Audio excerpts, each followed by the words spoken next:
Useful video लेके आए हैं, जो कि आप लोगों का क्वेश्चन था कि हमको वॉशिंग मशीन में मोटर कैसे लगाते हैं, वॉशिंग मशीन का गियरबॉक्स कैसे लगाते हैं। और वॉशिंग मशीन के बारे में लगभग लगभग हम पूरी जानकारी दे चुके हैं, वो भी सेमी ऑटोमेटिक के बारे में। ठीक है, अब उसमें रह गया है खाली आपको स्पिन मोटर और वॉश मोटर के बारे में भी बता दिए हैं। उसको फिट कैसे करते हैं उसके बारे में बताना रह गया है। गियरबॉक्स कैसे लगाते हैं, चलिए आज हम आपको लगा के दिखाते हैं। और अगर सभी सेमी ऑटोमेटिक मशीन में सेम सेम पार्ट होते हैं, बस उसका मॉडल थोड़ा चेंज होता है। हर मशीन में जो है सेमी ऑटोमेटिक मशीन होता है, तो हर सेमी ऑटोमेटिक मशीन में 2 मोटर ही होते हैं। हर मशीन में गियरबॉक्स होता है, हर मशीन में टाइमर होता है। तो हर मशीन में छोटा छोटा इलेक्ट्रॉनिक पार्ट, हाउसिंग वगैरह सब कुछ रहते हैं। वो सेम सिस्टम वही रहता है, बस मॉडल थोड़ा चेंज होता है। ठीक है, तो की मशीन है, ठीक है, 8 kg इस पे लिखा है लोड इसका। ठीक है, और यहाँ पे इसमें प्रॉब्लम ये आ रहा है कि इसके अंदर देखिए जो भी टाइमर होते हैं, मोटर होते हैं, कैपेसिटर होते हैं, उसका जो भी वायरिंग कनेक्शन होता है हम बता चुके हैं, उसके बारे में हम बात नहीं कर रहे। हम बात करें गियरबॉक्स खराब हो कैसे पता चलता है। अगर उसमें क्या प्रॉब्लम आती है तो आपको लगेगा कि बेल्ट खराब है, कि मोटर खराब है, कि गियरबॉक्स खराब है, कि प्लसिएटर खराब है। देखिए एक फॉल्ट में चार चार ऑप्शन उठते हैं। ठीक है, जैसे कि आपने यहाँ पे पानी डाल दिया, कपड़ा डाल दिया, और आपका कपड़ा रोटेट नहीं हो रहा, लेफ्ट राइट नहीं घुमा पा रहा है मोटर।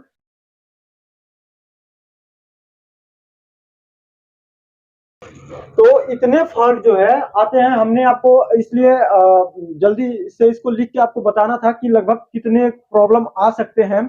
जो जो वॉश टब में प्रॉब्लम आती है, देखिए स्पिन मोटर, स्पिन ड्रायर में तो इतना फॉल्ट नहीं होता है।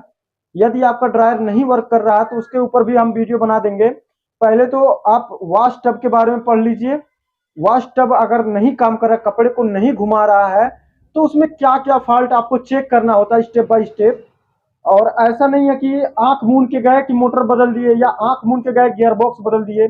पहले आपको चेक करना होता है कि कैसे कैसे चेकिंग होती है उसकी। ठीक है, हमने बताया, यहाँ पे लिख दिया वॉश टब नॉट वर्क। अगर वॉश टब आपका नहीं काम कर रहा है तो आप क्या क्या चेक कर सकते हैं। तो जैसे कि अभी हम आपको वीडियो में प्रैक्टिकली दिखाने वाले हैं। ये हमने वायर लगाया, ये हमने वायर लगाया। ठीक है, यहाँ पे देखिए, यहाँ पे अब आप देख लिए। ठीक है, अब यहाँ पीछे देखिए, यहाँ पे देखिए, अब आपको क्लियर हो गया होगा कि मोटर चल रहा है। और कभी कभी ये होता है मोटर चल रहा है, यहाँ पुली घूम रहा है। ठीक है, पुली घूम रहा है, तो आपको, अब आपको इतना तो पता चल गया होगा कि हमारा जो है मोटर चल रहा है। कभी कभी ऐसा होता है कि मोटर गो गो की आवाज करता है, उसमें सप्लाई जाती है लेकिन मोटर रोटेट नहीं कर पाता है। उस समय आपको मोटर चेक करना रहता है। आपको स्टेप बाय स्टेप बता रहे हैं कि अगर इस टाइप का प्रॉब्लम आए तो कोई जरूरी नहीं है कि अभी इसके अंदर गियरबॉक्स खराब है। ठीक है, अभी ऐसा भी हो सकता है कि आपका बेल्ट लूज हो, या आपका जो गरारी है प्लसिएटर की वो कट गई हो, वॉशिंग मशीन चल रहा है, कपड़ा डालने पे नहीं चल रहा है प्रॉब्लम का। ठीक है, तो हम जो है स्टेप बाय स्टेप आपको बता रहे हैं। जब भी आपको ऐसा प्रॉब्लम आए तो आप मशीन के अंदर जाइए, पहले तो मोटर को चेक कर लीजिए। आपका मोटर लोड लेके चल रहा है, सही एम्पियर पे चल रहा है। आप जब भी वॉशिंग मशीन का काम करिए तो क्लैम्प मीटर, मल्टीमीटर से काम नहीं होता है। क्लैम्प मीटर यानी कि आप मशीन के एक वायर पे अगर हम बजाते हैं, हमारे पास ये मल्टीमीटर है। ठीक है, तो हमको कैसे पता चलेगा कि मोटर कितना एम्पियर ले रहा है? मल्टीमीटर से कहाँ पता चलेगा? जैसे लगाएंगे वैसे उड़ जाएगा। ठीक है, तो हमारे पास इस टाइप का मल्टीमीटर होना चाहिए। आप चाहे एसी का काम करें, चाहे रेफ्रिजरेटर का काम करें, चाहे वॉशिंग मशीन का काम करें, आप इस टाइप से क्लैम्प मीटर का उपयोग करें। जैसे कि अब हम यहाँ पे बजाते हैं, यहाँ पे दिखाइए, जो हमारा मेन वायर है मोटर का यानी कॉमन। ठीक है, तो यहाँ पे कॉमन कौन सा है? कॉमन ये वाला है। ठीक है, ये यहाँ पे हम दिखाई दे रहा है, ये ब्लैक वाला दोनों मोटर में गया है, ये कॉमन है, दिखाई दे रहा है ना। तो हम कॉमन के किसी एक वायर में इसको कनेक्ट करके, इसको एम्पियर पे सेट करके, अब हम जो है टाइमर को जब घुमाएंगे, ऊपर दिखाइए, यहाँ पे टाइमर है। अब जब हम यहाँ पे घुमाएंगे, इधर आइए दिखाइए, तब हमको यहाँ पे एम्पियर दिखेगा कि हर साइड पे 1 एम्पियर के नीचे ही रहना चाहिए। तब हमको पता चलेगा कि 1 एम्पियर के अंदर में है तो मोटर भाई ठीक ठाक है। ठीक है, उसके बाद ये मोटर तो अब लोड लेगा, कैपेसिटर भी सही है, मोटर तो हमारा चेक हो गया। ठीक है, हमने मोटर को देखा, मोटर ओके है। उसके बाद अब दूसरा फॉल्ट जो है कैपेसिटर का, अगर कैपेसिटर वीक होता तो मोटर पहले ही गू गू की आवाज करता और मोटर घूमता ही नहीं। कैपेसिटर भी ठीक है, ठीक है। उसके बाद अगर अगर आपका बेल्ट फॉल्ट होता तो आपके गियर बॉक्स की पुली नहीं घूमती, खाली मोटर का पुली घूमता, बेल्ट रुका रहता, ठीक है। तो बेल्ट भी ठीक है, बेल्ट थोड़ा टाइट होना चाहिए मशीन में, ज्यादा लूज रहेगा तो आप कपड़ा डालिएगा वो खाली मशीन चलेगा, जैसे कपड़ा डालिएगा वैसे बेल्ट नाचेगा, बेल्ट बेल्ट लूज रहेगा तो मोटर का पुली नाचेगा लेकिन गियर बॉक्स नहीं नाचेगा, ठीक है। तो हमने बेल्ट भी चेक कर लिया। गियर बॉक्स तो हम अभी डाउट पे है, गियर बॉक्स पे हम डायरेक्ट नहीं कह सकते हैं कि हमारा नीचे का पुली नाच रहा है तो गियर बॉक्स से खराब है, अभी और स्टेप बचा है, ठीक है। हमने प्लसिएटर को चेक हमको प्लसिएटर को चेक करना है, इन दोनों को हमको चेक करना है और उसके बाद पुली को चेक करना है, इसको भी चेक करना है, ठीक है। उसके बाद टाइमर को तो हम टाइमर को अगर अगर अगर मोटर पे सप्लाई आ रही है तो लेफ्ट राइट घूम रहा है, टाइमर के थ्रू घूम रहा है, अगर एक ही साइड घुमाता टाइमर खराब होता, या घुमाता ही नहीं मोटर को तो टाइमर खराब था, ठीक है। तो मोटर हमारा लेफ्ट और राइट दोनों चल रहा है तो इसका मतलब हमारा टाइमर ओके है।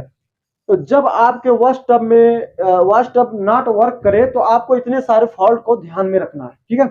आप याद कर लीजिए, मोटर पहले सबसे नंबर पे मोटर चेक किया जाता है, मशीन को खोल के क्लैमीटर लगा के उसका एम्पियर नाप लिया जाता है कि वो चल रहा है कि नहीं चल रहा है, अगर वो ज्यादा एम्पियर ले रहा है तो कैपेसिटर चेंज करें। दूसरी बात यह है कि कैपेसिटर को ही चेक करें कि अगर मोटर को दूसरा कैपेसिटर लगा के चला रहे हैं, मोटर चल रहा है, उस कैपेसिटर को चेंज करें, ठीक है। बेल्ट को चेक करें कि बेल्ट ज्यादा लूज हो, अगर स्लिप करे तो बेल्ट को चेंज करें। तीसरा नंबर गियरबॉक्स का फॉल्ट और प्लसिएटर और पुली। अब आइए हम इन तीनों में चेक करते हैं कौन सा फॉल्ट है इसमें, ठीक है। हमने आपको दिखाया, इस वायर को हम निकाल लेते हैं, हमने आपको दिखाया कि वॉश टब इसका काम नहीं कर रहा है, वॉश टब का जो कपड़ा घुमाने वाला प्लसिएटर होता है वो घूम नहीं रहा, तो उसमें हमको क्या क्या चेक करना है, प्लसिएटर चेक करना है, गियरबॉक्स चेक करना है और गियरबॉक्स की पुली चेक करनी है, जो पुली जिस पे बेल्ट चलता है। तो हम सबसे पहले यहाँ पे आते हैं, यहाँ पे देख सकते हैं आपको स्क्रू दिखाई दे रहा होगा, इस स्क्रू को हम पेचकस के माध्यम से खोलते हैं।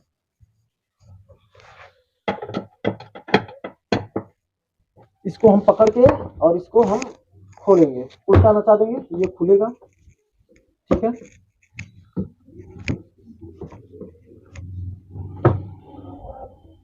इसको हम पूरा खोल दिए हैं। अब इस प्लसिएटर को निकालना है बाहर, ये निकल गया, ठीक है।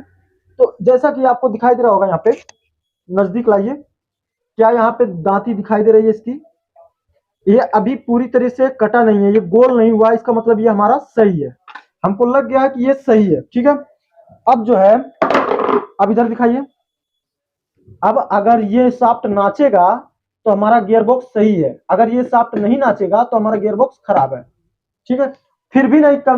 अभी फिर भी नहीं कंफर्म है कि गियरबॉक्स ही खराब है, अभी नीचे का पुली भी चेक करेंगे हम, ठीक है। कैसे चेक करते हैं, हम तार को लगाते हैं और हम इसको चालू करते हैं। तो अभी आपको दिखा दें, यहाँ पे आपको दिखाई दे रहा होगा, ये चल ही नहीं रहा है, ये बिल्कुल से नहीं चल रहा है। अब जो हम नीचे दिखाइए, यहाँ पे दिखाइए, प्लस यहाँ पुली के पास बेल्ट भी अच्छा खासा टाइट है और पुली भी चल रहा है, मोटर के पास दिखाइए, मोटर भी चल रहा है। तो इसका मतलब अब अगर दो चीज में फॉल्ट हो सकता है, एक तो गियरबॉक्स में, दूसरा आपका पुली में। तो हम चलिए हम खोल के मशीन को देखते हैं। मशीन को दो भाग में खोलना है, मशीन को यहाँ पे दो भाग में खोलना है, यहाँ से स्क्रू है, यहाँ से स्क्रू है, इसको हम खोलेंगे तो हमारा मशीन जो है ये अच्छे तरीके से खुल जाएगा। उसके बाद यहाँ पे एक शाफ्ट है, ये स्पिन टब वाला, इस शाफ्ट का जो नट है ये 8 नंबर टामी से इसको लूज करने पे ये शाफ्ट खुल जाएगा। उसके बाद हमारा ये पेनी ये वॉशिंग मशीन का इतना साइड दो हिस्से में अलग हो जाएगा। उसके बाद यहाँ पे हम आसानी से इसको चेक कर सकते हैं, ठीक है। तो अब जो है हम खोलने वाले हैं, तो चलिए खोलिए।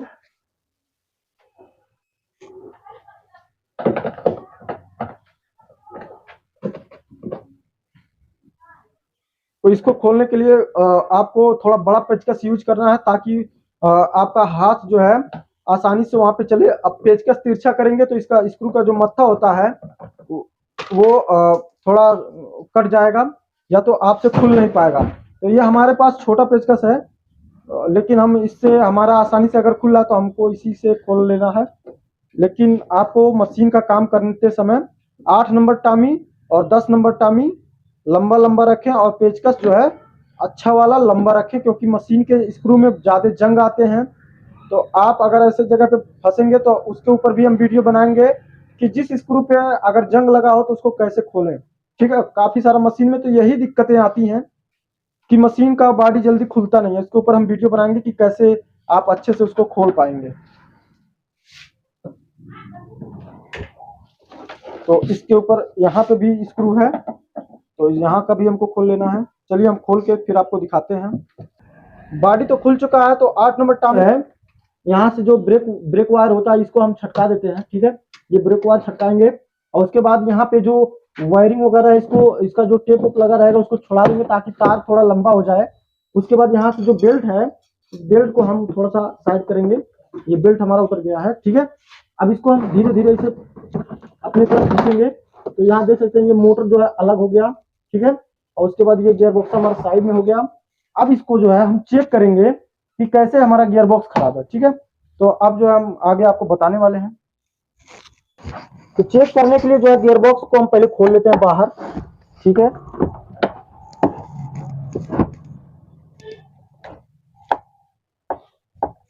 गियर बॉक्स को हम बाहर खोल लेते हैं। ये वर्लपूल कंपनी में सबसे अच्छा ये होता है कि यहाँ पे कई गियर बॉक्स इसमें लग सकते हैं। इसका जो बाहरी वाला भाग आपको अभी हम दिखाएंगे, इसमें एक और गियर बॉक्स भी लग सकता है। इसमें एक वाला ये वाला भी लग गया है, या तो कोई जबरन इसको लगाया है, लेकिन ये काम तो कर रहा होगा, लेकिन ये जबरन या तो लगाया है या तो इसमें यही वाला ये वाला नहीं आता है। क्योंकि हम आपको दिखा रहे हैं इसमें ये 10 नंबर टामी से भी खुल सकता है इसका पेच। अगर ये इसका मत्था काम ना करे तो आप इसमें 10 नंबर टामी से भी खोल सकते हैं, क्योंकि आपको यहाँ पे दिखा सकते हैं मल्टी स्क्रू है। ये पेचकस से भी खुल रहा है, 10 नंबर टामी से भी खुल सकता है।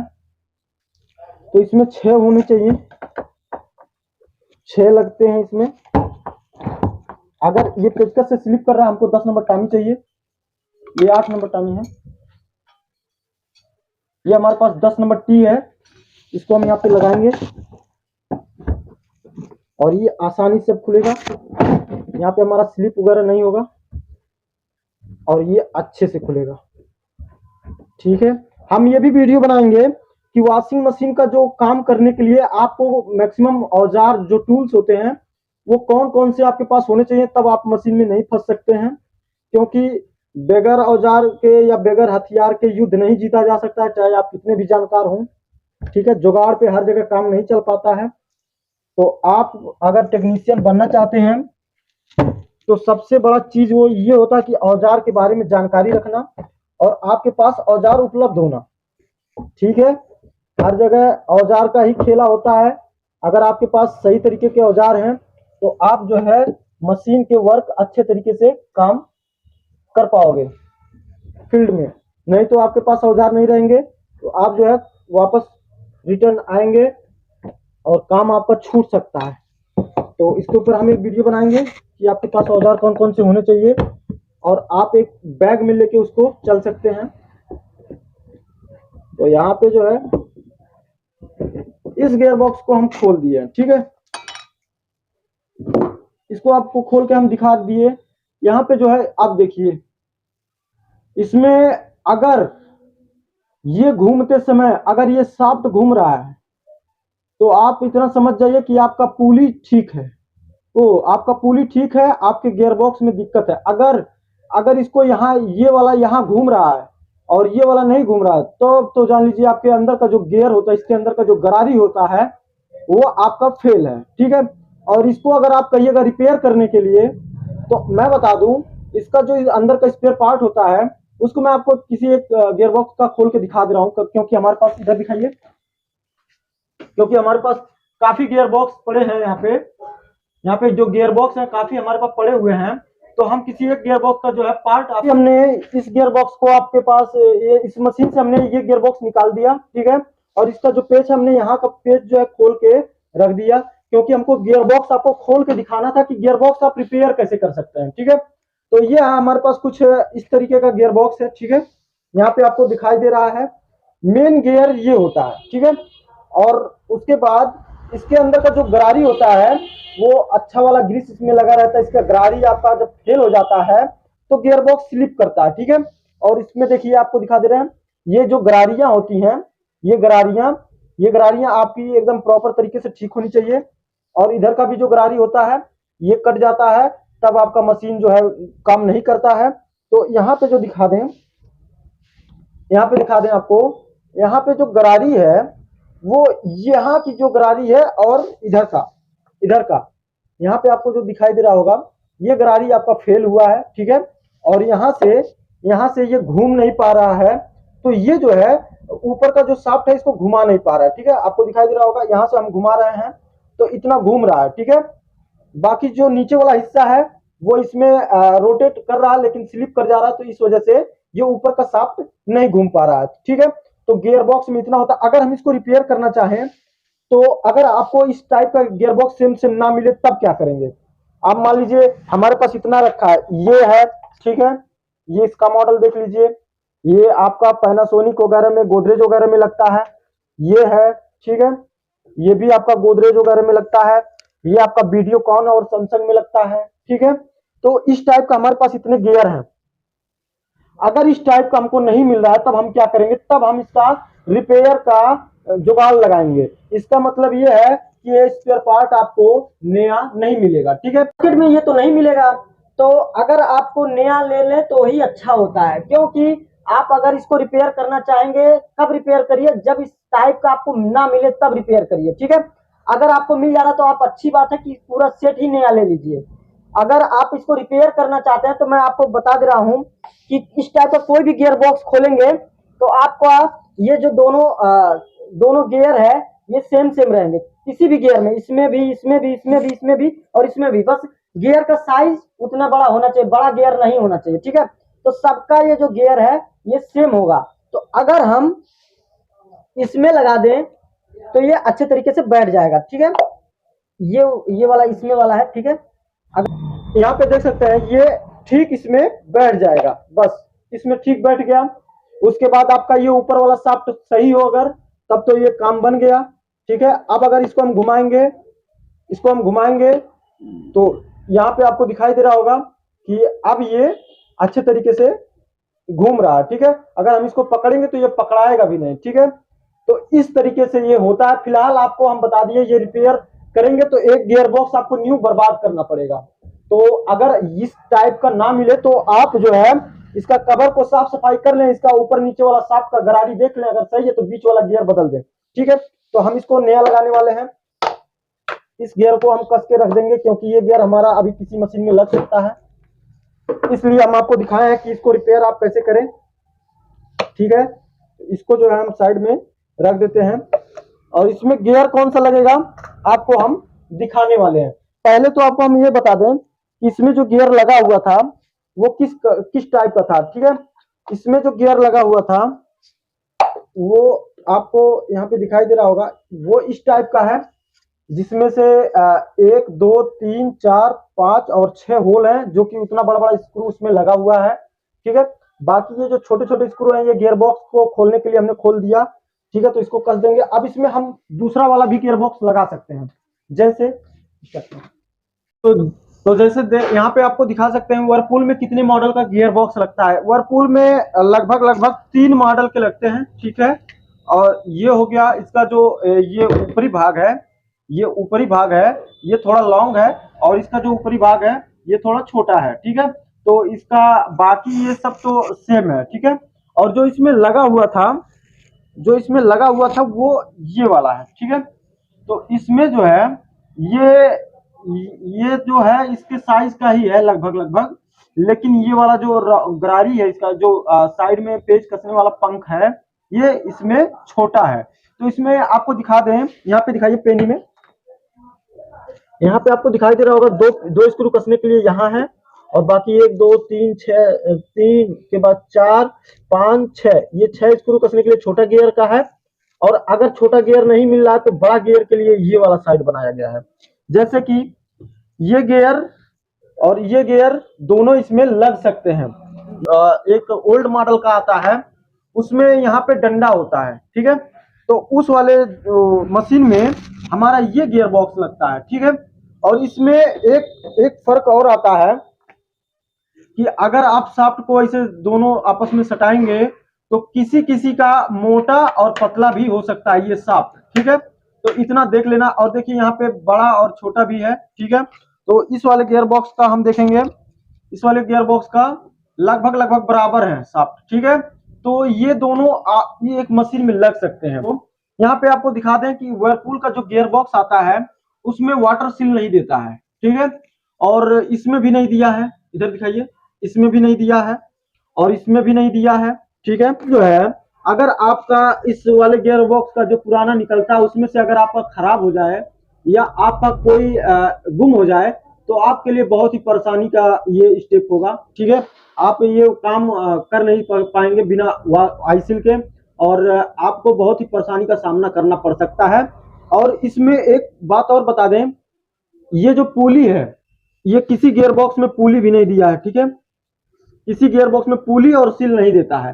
व्हर्लपूल में गियर खरीदते समय आप इतना ध्यान दें कि अगर आपका गियर खुल रहा है तो किस साइज का सैंपल लेके जाएं, और सैंपल ले जाने के दौरान आप पुली को भी ट्रेस कर लें कि पुली इसका खराब तो नहीं है। तो इसमें हम आपको दिखा दें, इसका जो शाफ्ट है प्लसिएटर का ये एकदम परफेक्ट है, ठीक है। अगर हम चाहें, अगर हम इसी को लगाना चाहें तो ये चीज हम बदल के इसमें डाल के लगा सकते हैं, लेकिन हमारे पास ये वाला है तो हम इसको लगा सकते हैं, ठीक है। इसको इसमें से हम आपको खोल के दिखा दें, इसका भी हम ये चीज खोल के आपको दिखाने वाले हैं।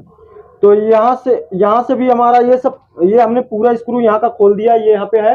और नजदीक से दिखाइए, हमने खोल दिया इसको। अब इसको हम खोलते हैं तो यहाँ पे आपको कुछ इस टाइप का देखने को मिलेगा जो कि यहाँ पे है, ठीक है। और यहाँ पे भी आपको वही देखने को मिलेगा। तो अब यहाँ पे एकदम सेम इसका जो मॉडल है सेम वही साइज है, ठीक है। और सेम इधर का भी वही है। तो मैं बता दूं, यहाँ पे हम आपको इसको खोल के इसलिए दिखा रहे हैं कि अगर आप गियर बॉक्स रिपेयर करना चाहते हैं कि हम रिपेयर कर लें तो आपको इस टाइप का गियर सॉकेट नहीं मिलेगा, ठीक है।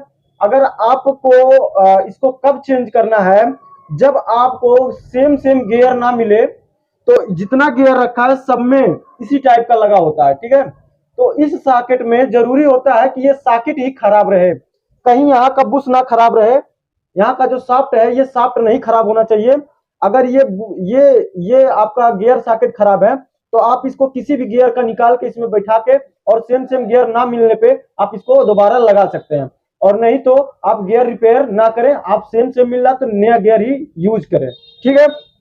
क्योंकि काफी लोगों का यहाँ पे कमेंट आता है कि भाई गियर कैसे रिपेयर करें, गियर रिपेयर होता है कि नहीं। काफी कस्टमर का हमारे पास जो है रिक्वायरमेंट यही आता है कि गियर रिपेयर होता है, गियर रिपेयर कर दीजिए। तो आपको इसके बारे में हम थोड़ा जानकारी दे दिए हैं कि गियर रिपेयर करने का एक ही उपाय है, वो भी आपको न्यू गियर बेकार करना पड़ेगा। अगर आपको सेम मिल जा रहा है तो कोई जरूरी नहीं है कि आप उसको बेकार करें नया गियर को, ठीक है। इसको हम जो है अच्छे से टाइट कर दिए हैं, ठीक है। और पॉज करके हम इसको टाइट किए कि ताकि वीडियो लंबा ना हो। अब ये जो है इसको हम यहाँ पे लगाने वाले हैं। लगाने से पहले एक चीज हम आपको बता दे रहे हैं, ये गियर कोई खोल के मतलब ये जब मशीन आई थी हमारे पास, ये मशीन जब हमारे पास आई थी तो इसमें सील नहीं था। हमने जब निकाला इसको तो कोई टेक्नीशियन इसको खोल के चेक करके वो सील को हटा दिया है और ऐसे ही टाइट कर दिया था। और सील को टाइट कर दिया है तो हम जो है यहाँ पे सील नहीं मिल रहा है। तो हम इस गियर बॉक्स में जितने भी सील होते हैं सबको लगा के चेक कर लिए, यहाँ पे वो बैठ नहीं रहा है, ठीक है। अब जो है हम क्या किए हैं, इस टाइप का एक गियर का सील लिया है, इस पे लगा रहे हैं। तो इसको लगाने के बाद अगर हम इसमें यहाँ डालेंगे तो ये बैठेगा नहीं, ठीक, ये बैठ नहीं रहा है, ठीक है। ये स्क्रू के पास नहीं आ रहा है। तो ये जो है इसमें ये भी नहीं बैठ रहा। प्लस अगर इस टाइप का कोई भी अगर हम अनदर आईसील जो है लगा रहे हैं तो नहीं बैठ रहा है। तो इसके लिए हम एक जुगाड़ किए हैं और वो परफेक्ट चल जाएगा। और एक बात और बता दें, सील जो है कभी भी बॉन्ड लगा के, इसका जो सील होता है बॉन्ड लगा के नहीं लगाना चाहिए। इसमें हम बता दें, इसमें इतना काफी सॉकेट जो एडजस्ट करने के लिए उसमें जो खांचा होता है, अगर वो बैठ जाए और आप स्क्रू टाइट कर दें अच्छे से, माइनस पहले पहले ऊपर करिए फिर नीचे करिए, जैसे कि अभी हम टाइट करेंगे उस तरीके से अगर आप टाइट करेंगे तो चाहे सील लगाएं वो बॉन्ड लगाएं या ना लगाएं, आपका गियर बॉक्स पानी नहीं लीकेज करेगा। पहले तो ये पहचान करना सीख लीजिए कि गियर बॉक्स अच्छे तरीके से टाइट कैसे किया जाता है बिना बॉन्ड लगाए। ठीक है, तो हम कई सारा वीडियो हम भी देखे हैं कि गियर बॉक्स चेंज करने के ऊपर कौन कौन सा वीडियो बना है। तो लोग ये वो दुनियादारी बताते हैं लेकिन पूरे तरीके से नहीं समझाते हैं। ठीक है, तो आप समझ लीजिए, इसमें हमने इस टाइप का एक रबर ये जो होता है इस टाइप का हमने एक आईसी लिया और उसके साइड वाला पेनी जो है काट के इसमें आसानी से ये चला जाए। चल, तो इस टाइप का जो गियर होता है इसमें जो आईसील हमने इसमें इसकी माउथ पे हमने एडजस्ट कर दिया। अब अगर हम इसमें बैठाएंगे तो उम्मीद है कि ये बैठ जाएगा। ठीक है, और ये साइड साइड से इसका जो बॉडी होता है वो उसमें अच्छे से फंस जाएगा, तो पानी लीकेज का संभावना नहीं रहेगा। जैसे कि हम इसमें यहाँ पे डालते हैं, पहले हमारा जो गियर है ये वाला, पहले जो ये वाला गियर है ये देखिए कहाँ पे ये लग रहा था, ये ऐसे ही जाके यहाँ पे लग रहा था। ठीक है, अब जो गियर लगेगा वो यहाँ पे और यहाँ पे कसाएगा। पहले तो यहाँ पे कसाया था, अब यहाँ पे कसाएगा। ठीक है, तो हम जो है इसको लगाते हैं। इसको लगाने के बाद यहाँ पे ये देखिए अच्छे से ये हमारा फंस रहा है, यहाँ पे एकदम मजबूत टाइट जा रहा है। इसका मतलब ये है कि सील हमारा पकड़ कर रहा है। ठीक है, ये अच्छे से जा रहा है। तो हम जो है इसको किस तरीके से बजाएंगे, स्क्रू दीजिएगा। अब देखिए यहाँ गियर लगाने का तरीका आपको सही तरीके से पता होना चाहिए। ठीक है, यहाँ पे जो है एक स्क्रू हम यहाँ पे लगा देते हैं, लूज ही रहेगा थोड़ा, और एक स्क्रू यहाँ पे लगा देते हैं। ठीक है, टाइट करने का यही एक उपाय जो बता रहे हैं, यही एक उपाय सहज है और आपको आसान भी लगेगा और किसी प्रकार का टेंशन भी नहीं रहेगा। एक स्क्रू हमने यहाँ पे टाइट कर दिया।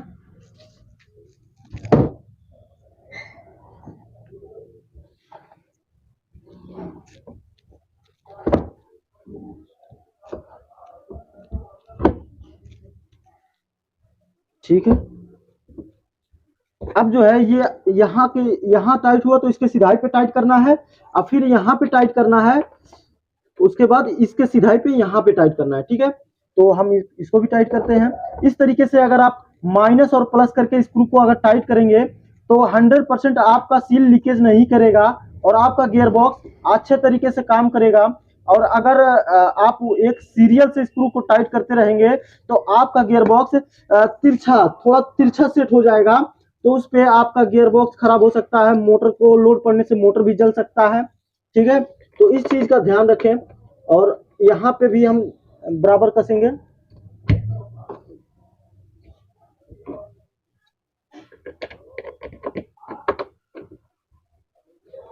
यहाँ पे भी हम बराबर कसेंगे।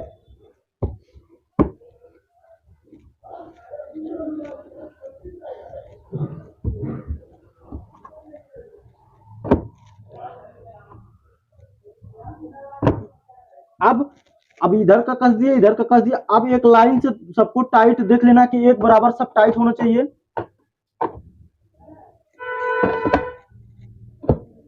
कोई ज्यादा टाइट रहे कोई कम टाइट रहे तो सबको एक बराबर कर देना है। वो आपको टामी घुमाने पे पता लग सकता है कि कौन कितना टाइट है, और ये अच्छे से टाइट हो चुका है।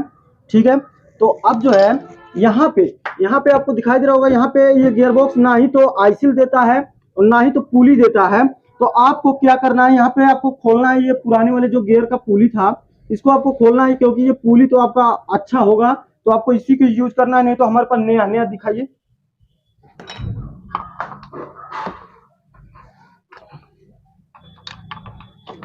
है इस गियर बॉक्स के साथ में, इस टाइप का पुली लगता है। ठीक है, और इस पुली का होल और इस पुली का होल सेम है। ठीक है, अब इसमें क्या है कि ये अलग से आता है। ठीक है, तो अगर ये आपका अच्छा है तो अभी आपको हम यहाँ पे दिखा सकते हैं नजदीक से। ये हमारा बिल्कुल 4 कोर का है और बिल्कुल भी साफ सुथरा है। अभी ये सही है। तो हम फोकट का इसको नहीं लगाएंगे क्योंकि चार्ज थोड़ा महंगा हो जाएगा, ठीक है, ये अलग से आता है। तो इसका जो ये पुली है हम इसमें यूज कर देते हैं, ठीक है, और ये अच्छे से पकड़ भी ले रहा है। तो इसको लगाने से पहले हम यहाँ पे एक वार्सल को यहाँ पे लगाएंगे, लग गया, और यहाँ पे इसको लगा दे रहे हैं, और एक ये जो स्क्रू है, नट है, इसको टाइट कर देना अच्छे से। ये हमारा अच्छे से टाइट इसको कर देना है। यहाँ पे अगर लूज रहेगा तो गियर को जल्दी से काट देगा, ठीक है। इसको भी अच्छे से टाइट कर देना एकदम। ये हमारा टाइट हो गया। अब इसको जो है हम इसको फिट करने वाले हैं, फिट करके आपको चला के दिखाने वाले हैं। अभी हमने आपको बताया कि जब गियर खराब रहे तो उस समय पे इतना सारा फॉल्ट चेक करना, जब भी आपका वॉश टब नॉट वर्क, आपका वॉशिंग मशीन सेमी ऑटोमेटिक है, जब वॉश टब नहीं चलता तो इतना सारा चेक करना रहता है, ठीक है। तो हमने आपको बताया था कि इतना हमने चेक कर लिया, इसमें कोई फॉल्ट नहीं था। इसको भी चेक कर लिया था, इसमें भी कोई फॉल्ट नहीं था। फॉल्ट इन तीनों में लग रहा था, गियर बॉक्स में और प्लसिएटर में और पुली में। तो हमने प्लसिएटर को, जब पुली को चेक किया अभी गियर बॉक्स में, तो पुली भी सही है, ठीक है, पुली भी एकदम सही है क्योंकि हमने वही वाला पुली इसमें यूज कर दिया। और प्लसिएटर भी चेक किया, प्लसिएटर भी हमारा सही है। और ये गियर बॉक्स खाली खराब था, इसमें गियर बॉक्स को हमने दूसरा लगा दिया, ठीक है। तो आपका एक फॉल्ट की वजह से आपको इतने सारे ऑप्शन मिलते हैं चेक करने के लिए, ठीक है। यही चीज आपको हम बताना चाहते हैं। अब लास्ट में आपको मशीन को चला के दिखाने वाले हैं। तो ये बॉडी हमारी पूरी दोनों साइड से हमने यहाँ पे जो भी स्क्रू था इसका लगा के कनेक्ट कर दिया, और इस पाइप को हम यहाँ पे इसके अंदर डाल देते हैं। ये हमारा पाइप यहीं पे रहेगा। उसके बाद यहाँ पे बेल्ट है, ये इस बेल्ट को दिखाइए। यहाँ पे बेल्ट है। बेल्ट चढ़ाते समय पहले आप मोटर के पुली पे चढ़ाएंगे, मोटर के पुली पे चढ़ने के बाद तब आप गियर पे चढ़ाएंगे, ठीक है। और इसको चढ़ाने के बाद फिर यहाँ पे ये जो शाफ्ट है, ये स्पिन वाला जो ड्रम का शाफ्ट है, इस शाफ्ट को हम इस पुली में डाल दिए हैं। अब इस बोल्ट को कसना है, ठीक है। तो इसको कसने के लिए हमारे पास 8 नंबर की टामी होनी चाहिए। ये 8 नंबर टामी यहाँ पे लगा के इसको कसने के लिए पहले मशीन को खड़ा करना पड़ेगा, ठीक है। तो हम मशीन को खड़ा करते हैं। मशीन को हमने खड़ा कर दिया, ठीक है। उसके बाद यहाँ पे दिखाइए, इस ड्रम में दिखाइए। इस ड्रम में आपको ये एक मार्किंग एरो दिख रहा है। ये जहां एरो होता है शाफ्ट में, वहीं पे घाट होता है, ठीक है। ये घाट इसी के सिधाई पे, इस एरो को आप सीधा रख लें। हमने इसको सीधा रख लिया है। और इधर दिखाइए, इधर दिखाइए। सीधा रखने के बाद ये जो नट है और ये हमारा शाफ्ट का जो घाट है, उस पे हमारा बोल्ट चला जाएगा कसने के बाद। तो हम इसको धीरे से टाइट कर देते हैं। इसको हम ज्यादा तेजी से टाइट करेंगे तो ये जो है आपका चूड़ी मिस हो जाएगा। तो इसको नॉर्मली एक हाथ चला के इसको टाइट करें, एकदम नॉर्मल। ये अब टाइट हो गया है। अब इसको हम ऊपर से ड्रम घुमाएंगे, नीचे से तो घूमेगा, ठीक है। और इसका ब्रेक जो है, ये जो ब्रेक है या दरवाजे से टूट गया है, तो इसको हम यहाँ तान के यहाँ पे बांध दिए हैं कि ब्रेक ऑटोमेटिक लग ना जाए उस पर, ठीक है। तो ये ब्रेक की डोरी है यहाँ पे। अब इधर दिखाइए, ये ब्रेक की डोरी है, पर वहां से दरवाजा डैमेज हो जाने की वजह से ये ब्रेक नहीं लगता है, ठीक है। तो ब्रेक वाला सिस्टम जल्दी लग नहीं पाता है। उसके बाद है यहाँ पे हमारा ये प्लसिएटर है। प्लसिएटर को लगाने के लिए हम यहाँ पे जो है थोड़ा सा, यहाँ पे अगर आप ऑयल या ग्रीस का इस्तेमाल करें तो हम यहाँ पे ऑयल का इस्तेमाल कर दिए हैं, ठीक है, ताकि कभी कभी अगर हमको निकालना पड़े तो आसानी से निकल जाए, जल्दी इसमें जंग ना लगे, ठीक है। तो यहाँ पे हम इसको बैठा दिए हैं, ये बैठ गया है। और यहाँ पे एक स्क्रू होगा, उसको हम टाइट करेंगे। तो ये रहा हमारा स्क्रू, और इसको हम यहाँ पे टाइट करते हैं। अब ये टाइट हो गया तो मशीन चलने के लिए अब तैयार है। और वायर को हम लगा के अब देखते हैं ये लेफ्ट राइट चलता है कि नहीं, ठीक है। तो इधर हम और थोड़ा सा इधर करते हैं। प्लग में इसको लगाने के बाद यहाँ पे दिखाइए, ये हमारा अब लेफ्ट राइट चल रहा है, ठीक है। और नीचे दिखाइए, अब मोटर भी चल रहा है और गियरबॉक्स का पुली वो भी चल रहा है। तो अब इधर दिखाइए, तो कैसे हमने इसको फॉल्ट पकड़ के आपको बताया स्टेप बाय स्टेप कि अगर आपका वॉश टब खाली ना चले तो उसमें कई कई सारे फॉल्ट होते हैं, बारीकी से स्टेप बाय स्टेप चेक करना होता है, जैसे कि हमने यहाँ व्हाइट बोर्ड पे बताया। ठीक है, इसको हम बंद करते हैं।